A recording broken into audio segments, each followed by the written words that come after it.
اس کا 5واں باب اور اس کی آخری آیت ہے آیت نمبر 21، وہ ہم پڑھیں گے۔ سر پلیز ریپیٹ کر دیجیے گا۔ پہلا یوحنا کا عام خط، جی اس کا 5واں باب جی سر، اور اس کی آخری آیت ہے 21ویں 21 نمبر آیت۔ سر پڑھوں؟ ہاں جی، پڑھے آپ۔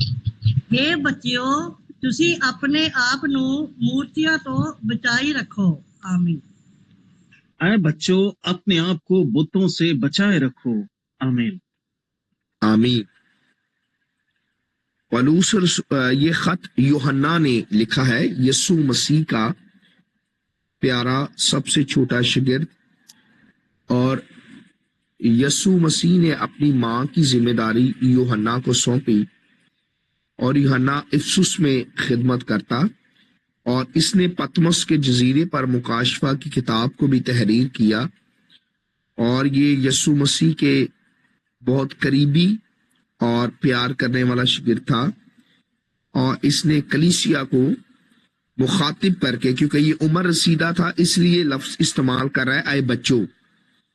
ہم بھی جب بڑے ہوتے ہیں تو اپنی چھوٹی عمر والوں کے لیے ہم استعمال کرتے ہیں، اے بیٹا بات سننا، بیٹی بات سننا، بچوں ادھر آؤ، چاہے وہ عمر میں بڑے ہوں۔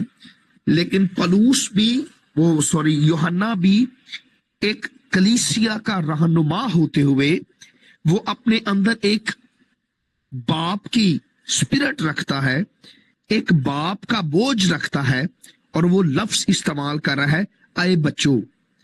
اس کا مطلب یہ نہیں کہ وہ یہاں پہ اے بچوں کہہ کے 8 9 10 سال کے بچوں کو مخاطب کر رہا ہے، بلا رہا ہے، بلکہ وہ اے بچوں کہہ کے اپنی کلیسیا کو مخاطب کر رہا ہے، جنہیں وہ خط لکھ رہا ہے، اور وہ کہہ رہا ہے کہ میں تمہارا روحانی باپ ہوں، تم میرے روحانی فرزند ہو، روحانی بچے ہو، تم میرے وسیلہ سے بچائے گئے ہو۔ یعنی ہم اس آیت میں آئے بچوں کے وسیلہ سے یوحنا کا دل دیکھتے ہیں کہ اس کا دل جو ہے وہ ایک باپ کی مانند ہے، اور جو باپ کا دل ہوتا ہے نا، جو باپ ہے نا وہی جانتے ہیں کہ باپ کا دل کیسا ہوتا ہے بچوں کے لیے۔ باپ کا دل نرم ہوتا ہے، بے شک وہ نظر سخت آئے لیکن اس کے پیچھے ایک نرمی، ایک محبت، ایک شفقت، ایک پیار، ایک بے انتہا فکر ہوتی ہے ایک باپ کے اندر۔ تو وہ اسی لیے اپنی کلیسیا کا روحانی رہنما ہوتے ہوئے اے بچوں کا لفظ استعمال کرتا ہے، اور وہ انہیں تنبیہ کرتا ہے اپنے آپ کو بتوں سے، مورتیوں سے بچائے رکھو۔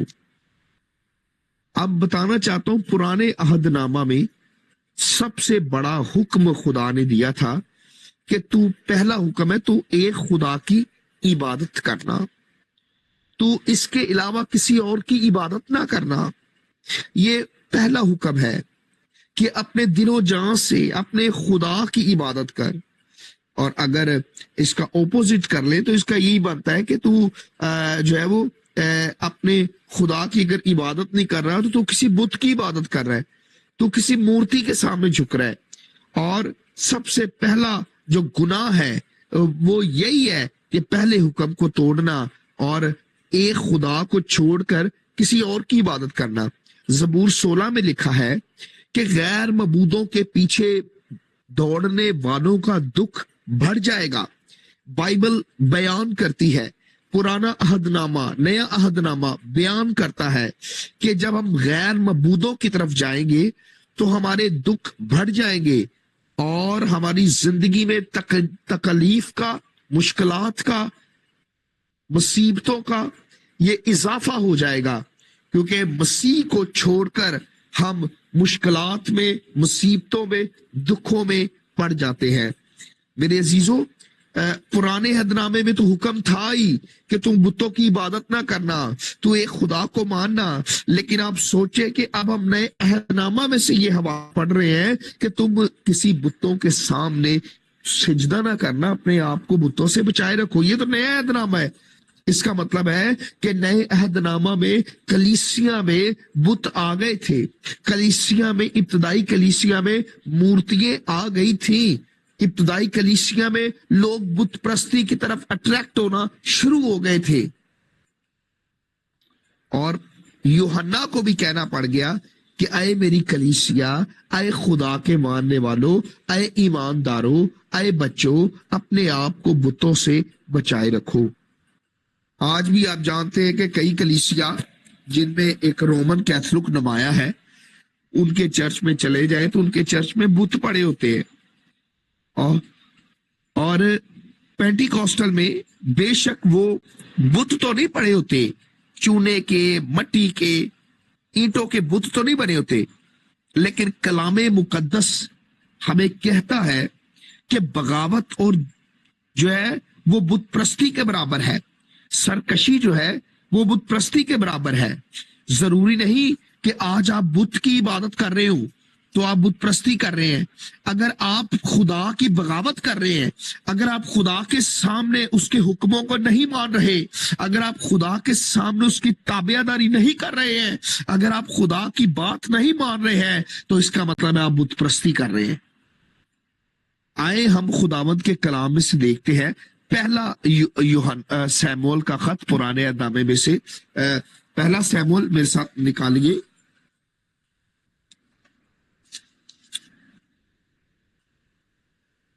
بھائی ترسیم صاحب آپ پڑھیں گے پہلا سیموئیل، اس کا جو ہے وہ آیت نمبر 23۔ پہلا سیموئیل چیپٹر نمبر 15 آیت نمبر 23۔ جی، کیونکہ بغاوت اور جادوگری برابر ہیں، اور سرکشی ایسی ہی ہے جیسی مورتوں اور بتوں کی پرستش۔ آمین۔ آمین۔ یہاں پر خدا کے کلام میں لکھا ہے کہ سرکشی ایسے ہی ہے، سرکشی، سر کو گما لینا، سر کو موڑ لینا، سر کو کش کر لینا، سر کو دوسری طرف لے جانا، یہ سرکشی ہوتا ہے۔ اور گردن کش کا بھی یہی ہے، خدا نے بنی اسرائیل کو بار بار کہا کہ یہ قوم گردن کش ہے، یعنی گردن کو موڑ لینا، گردن کو پھیر لینا، سر کشی کر لینا، سر کو پھیر لینا، خدا بیٹھا ہوا ہے سامنے اور اس سے سر کو پھیر لینا، اس کے کلام سے منہ پھیر لینا، یہ سرکشی ہے۔ اور کلام میں لکھا ہوا ہے پہلا سیموئیل اس کا 15واں باب اس کی 23ویں آیت میں کہ جب ہم بغاوت کرتے ہیں، جب ہم سرکشی کرتے ہیں، جب ہم خدا سے اپنا منہ پھیر لیتے ہیں، تو اس کا مطلب ہے ہم بت پرستی کر رہے ہیں۔ ضروری نہیں کہ ہم بت کی عبادت کر رہے ہوں، کوئی بت نمایاں فزیکلی سامنے پڑا ہو، لیکن اگر ہم خدا کے کلام سے دور ہیں، اگر ہم نامی مسیح ہیں، اگر ہم چرچ بھی جا رہے ہیں، گیت بھی گا رہے ہیں، دعائیں بھی کر رہے ہیں، کلام بھی سنا رہے ہیں، کلام بھی سن رہے ہیں، لیکن اگر ہم میں خدا کے حضور میں تابع داری نہیں ہے، اگر ہم اپنے خدا کی بات نہیں مان رہے ہیں، اگر ہم کلام کو اپنے دل میں رکھ کر اس کے خلاف گناہ کر رہے ہیں، تو اس کا مطلب ہے ہم سب سے بڑے بت پرست ہیں۔ کئی لوگوں نے آج سوشل میڈیا کو اپنا بت بنایا ہوا ہے، وہ موبائل زیادہ یوز کرتے ہیں، وہ دعا کم کرتے ہیں اور موبائل زیادہ یوز کرتے ہیں، اور جب پوچھیں وہ یہی کہتے ہیں جی میں گیت سن رہا ہوں، میں یہ کر رہا ہوں، وہ کر رہا ہوں۔ آپ پرسنل پریئر گھٹنے ٹیکے خدا کے سامنے اپنا علیحدگی میں رابطہ قائم کریں، آپ اس بت کو چھوڑ دیں۔ اگر حد سے یہ خدا سے زیادہ اگر ہم کوئی بھی کام کرتے ہیں نا، خدا سے زیادہ کسی کام کو ہم ترجیح دیتے ہیں، اگر خدا نہ ود کے کسی چیز نو اسی ٹائم دے رہے ہیں نا، سمجھو اسی وہ بت پرستی کر رہے ہیں۔ اگر ہم خدا سے بڑھ کر، کلام سے بڑھ کر اگر ہم سوشل میڈیا کو ٹائم دے رہے ہیں، تو ہم موبائل کی بت پرستی کر رہے ہیں۔ اگر ہم اپنے عبادت کا ٹائم اپنے کاروبار کو دے رہے ہیں، تو اس کا مطلب ہم کاروبار کی بت پرستی کر رہے ہیں۔ اگر ہم اپنی شخصیت کو سنوارنے میں، اگر ہم اپنے آپ کو اچھا بنانے میں، خوبصورت بنانے میں وقت گزار رہے ہیں، تو اس کا مطلب ہم اپنی شخصیت پرستی کر رہے ہیں، ہم اپنی بت پرستی کر رہے ہیں، ہم خدا کی عبادت نہیں کر رہے۔ آج کلیسیاؤں میں، آج ابلیس نے پینتلا بدل لیا ہے، اگر آج وہ بت نہیں نہ رکھتا تو آج اس نے موبائل لا کے کھڑے کر دیے ہیں, آج اس نے فیشن لا کے کھڑا کر دیا ہے, آج اس نے دنیا کی طرح طرح کی بغاوت کرنے والی چیزیں لا کے کھڑی کر دی ہے. آج لوگ بغاوت سرکش ہو چکے ہیں, وہ برائی نام چرچ آتے ہیں, چرچ کھوکھلے ہو چکے ہیں. آج فقی فریسیوں جیسا حال ہے. میں سب کو نہیں کہہ رہا, لیکن اگر 100 لوگ ہیں چرچ میں تو شاید 70-80 ایسے ہی ہو. کلام میں لکھا ہوا اخیر زمانہ میں جو ہے وہ ایماندار بھی گمراہ ہو جائیں گے, راست باز بھی گمراہ ہو جائیں گے. آج یوحنا کیوں یہ کہہ رہا ہے؟ کیونکہ یوحنا کی, اگر آپ یوحنا کی انجیل پڑھ کے دیکھیں, یوحنا کا پہلا عام خط پڑھ کے دیکھیں, یوحنا کا دوسرا خط, یوحنا کا تیسرا خط, مکاشفہ کی کتاب, وہ کلیسیا میں بت پرستی کو, بدعات کی بری غلط تعلیموں کو جو ہے وہ اجاگر کرتا ہے. اور یہاں بھی وہ کہہ رہا ہے کہ اے کلیسیا, تم میں بری تعلیمیں, بدعات آ گئی ہیں, غلط تعلیمیں آ گئی ہیں جو بت پرستی کے برابر ہیں. اگر ہم غلط تعلیم کو مان رہے ہیں تو سمجھے ہم بت پرستی کر رہے ہیں. اگر ہم خدا کو چھوڑ کر کسی اور طرح کی بائبل پر یقین کر رہے ہیں تو ہم بت پرستی کر رہے ہیں. آج معاشرے میں بڑی توہم پرستانہ رسومات ہیں. جب بچہ پیدا ہوتا ہے نا تو کہتے ہیں اس کے ہاتھوں پر کالا دھاگا باندھ دے, اسے ہگ باندھ دے, اسے کڑے پہنا دے, اسے جو ہے وہ کالے تل کا نشان بنا دے, اور اس بچے کو نظر نہ لگ جائے, اس کو بدرواں سے, بری نظروں سے بچایا جائے. میرے عزیزوں, سب یہ دنیا کی چیزیں ہیں, بائبل اس کے نفی ہے. اگر انہیں بچانا ہے تو انہیں یسوع مسیح کے لہو میں چھپا دے. دنیا کی کوئی طاقت, کوئی نظر بد انہیں جو ہے وہ نقصان نہیں پہنچا سکتی.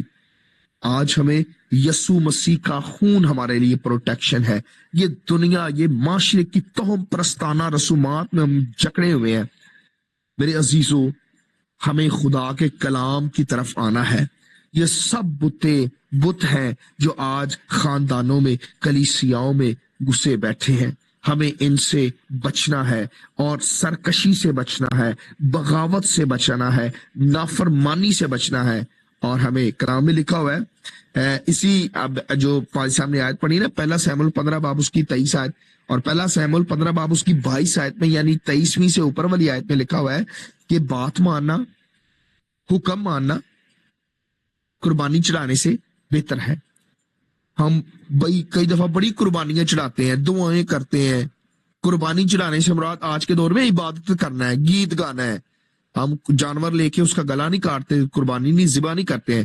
لیکن قربانی چڑھانے سے مراد ہے کہ ہم جو ہے وہ بڑی دعائیں کرتے ہیں, کلام پڑھتے ہیں, لیکن ہمیں پریکٹیکلی لائف زیرو ہوتی ہے, اور ہم خدا کا حکم نہیں مانتے. تو یہاں پہ سیموئیل نے کہہ رہا ہے کہ تم قربانی نہ کرو, قربانی سے بہتر ہے کہ تم حکم مان لو خدا کا.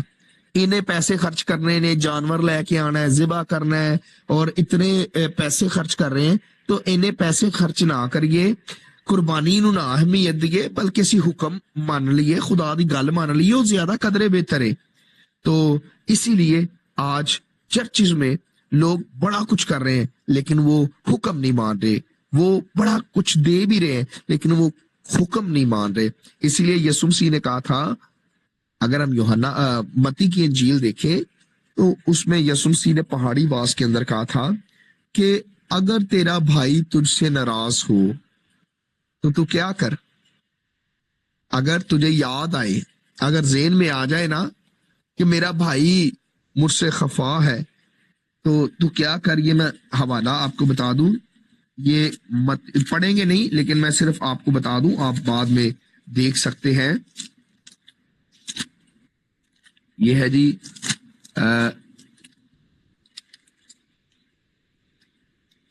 ہاں جی, متی کی انجیل اس کا 5 باب اور اس کی 21 آیت سے یہ حوالہ شروع ہوتا ہے.